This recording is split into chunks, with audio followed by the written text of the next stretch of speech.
Bismillahirrahmanirrahim. Assalamualaikum warahmatullahi wabarakatuh.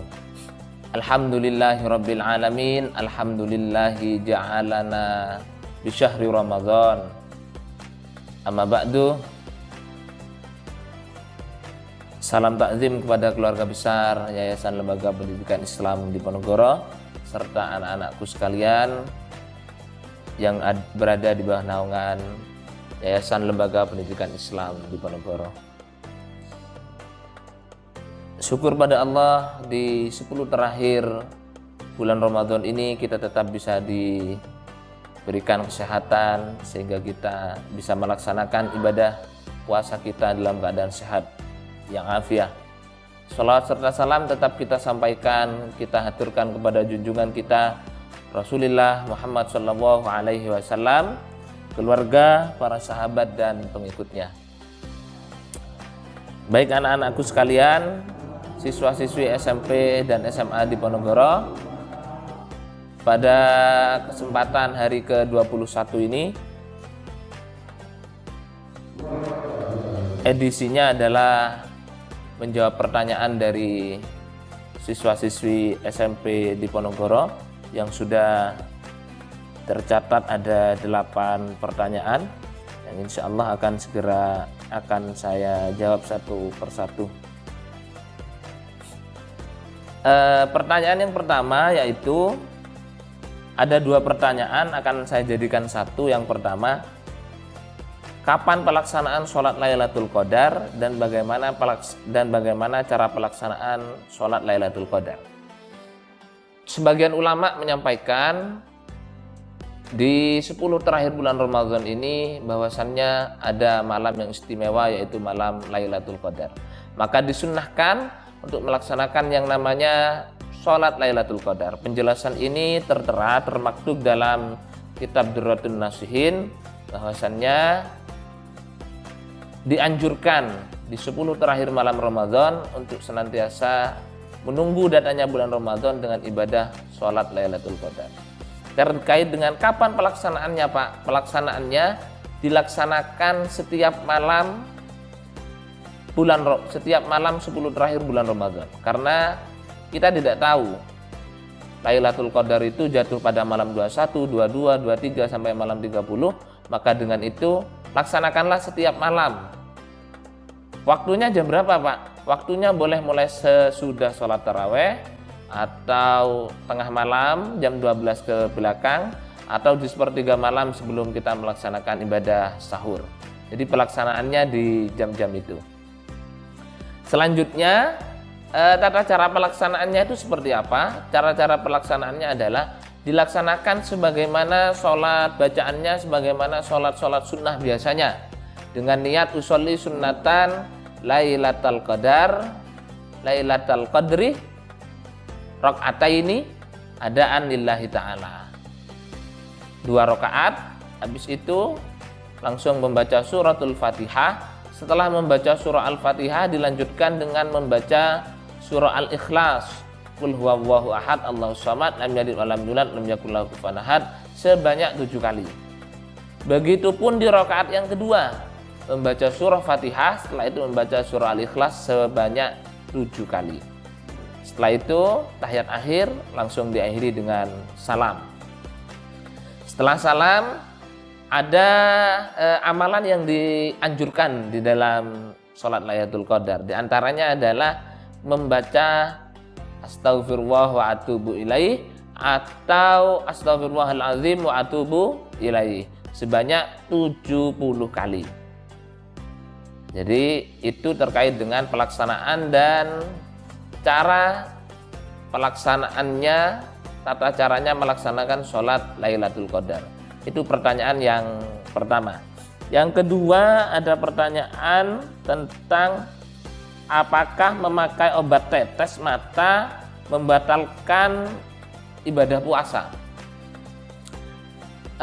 Memang ada beberapa yang mempertanyakan ini.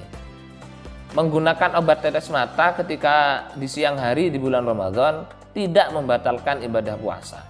Karena ketika mata itu diteteskan, tetesan obat mata itu diteteskan pada mata kita, itu tidak langsung berhubungan dengan tenggorokan kita atau tidak ada sambungannya. Beda dengan memasukkan cairan ke dalam telinga kita. Maka nanti menurut perspektif kedokteran, ketika memasukkan cairan ke dalam telinga kita dan tembus masuk ke dalam, itu ketenggorokan itu terasa. Beda dengan mata. Kalau mata itu tidak terasa, hanya selesai di mata kita. Seperti itu kira-kira jawabannya. Yang ketiga, bolehkah meneruskan kebiasaan berenang saat Ramadan? Sebaiknya melaksanakan ibadah renang di bulan Ramadan itu jangan. Sebagian ulama berpendapat ketika di bulan Ramadan itu semua anggota tubuh kita yang berlubang itu jangan sampai kemasukan oleh cairan-cairan atau benda-benda. Lah, kalau berenang kira-kira di dalam kolam renang itu kita sambil mulut kita mungkin sambil terbuka sehingga kemasukan air meskipun tidak ditelan. Tapi ketika di bulan Ramadan siang hari kok kita berkumur atau mulut kita kemasukan air, itu dihukumi makruh. Maka dari itu lebih baik dijauhkan saja, karena hukum paling jeleknya, paling rendahnya adalah makruh. Nanti jika diterus-teruskan, endingnya adalah menjadi haram melaksanakan renang di bulan Ramadan. Pertanyaan yang selanjutnya yaitu, mengapa bulan Ramadan salah satu bulan paling mulia? Ya, jelas. Karena dari beberapa redaksi di dalam Quran itu, bulan yang termaktub di Quran, yang disebut berulang-ulang di Quran itu hanya satu, yaitu bulan Ramadan. Meskipun bulan-bulan yang lain itu mulia, seperti contoh Quran hanya menyebutkan bahwasannya arba'atun hurum, ada 4 bulan yang mulia. Di situ Quran tidak menyebutkan apa 4 bulan yang mulia itu, tidak terperinci seperti di bulan Ramadan. Tapi kalau di bulan Ramadan, kalau Ramadan jelas di semua di beberapa ayat dijelaskan bahwasannya termaktub. Di sisi lain bahwasannya Ramadan itu menjadi mulia karena ibadah yang tidak pernah dilaksanakan oleh umat-umat terdahulu. Hanya ini ibadah yang khusus untuk umatnya Nabi Muhammad SAW. Mungkin sudah terjawab ini di beberapa episode penjelasan terkait dengan kemuliaan dan keagungan bulan Ramadan yang tidak ada di selain bulan Ramadan. Selanjutnya, apa saja contoh kegiatan yang mendapatkan pahala saat haid di bulan Ramadan? Saat haid di bulan Ramadan, orang haid itu hanya tidak boleh melaksanakan membaca Quran atau melaksanakan memegang Quran, masuk masjid, berpuasa dan sebagainya. Tapi terkait dengan membaca sholawat, zikir, sedekah di bulan Ramadan itu tetap diperbolehkan. Maka dari itu, ya perbanyaklah sedekah di bulan Ramadan, karena pahalanya di bulan Ramadan 1 kali kebaikan akan dibalas menjadi 700. Ada yang mengatakan kullu hasanatin bi alfi hasanatin fi ma siwa, setiap 1 kebaikan akan dibalas menjadi 1000 kebaikan.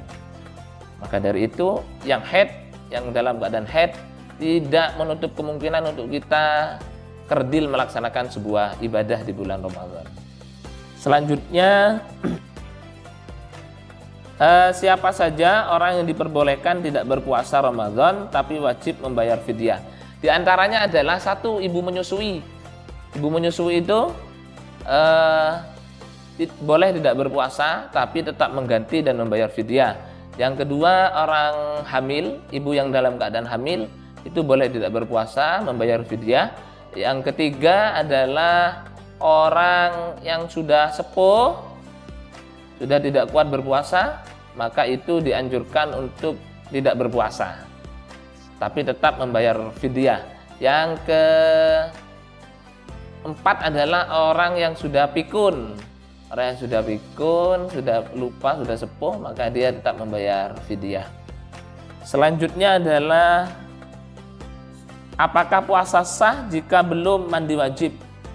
Puasanya jika belum mandi wajib, anak-anak dalam keadaan junub misalkan, puasanya tidak sah. Sehingga sebelum masuknya waktu subuh atau terbitnya fajar dianjurkan untuk mandi. Paling jeleknya, paling telatnya sesudah sholat subuh disegerakan untuk mandi wajib, seperti itu, agar puasanya tetap sah. Kecuali dalam keadaan lupa, junub, kok malamnya kok sampai siangnya baru ingat kalau dalam keadaan junub, maka di siangnya itu boleh langsung melakukan mandi wajib. Pertanyaan yang terakhir, bagaimana hukum puasanya orang yang sedang nifas? Jelaskan.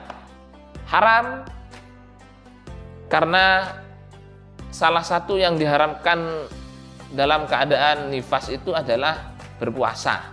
Jadi orang yang nifas itu tidak boleh berpuasa. Haram hukumnya untuk berpuasa. Nifas itu adalah darah yang mengalir setelah wanita melahirkan. Jadi selama itu masih ada darah yang mengalir yang keluar dari rahimnya, maka haram untuk melaksanakan ibadah puasa. Tidak usah maksa untuk berpuasa.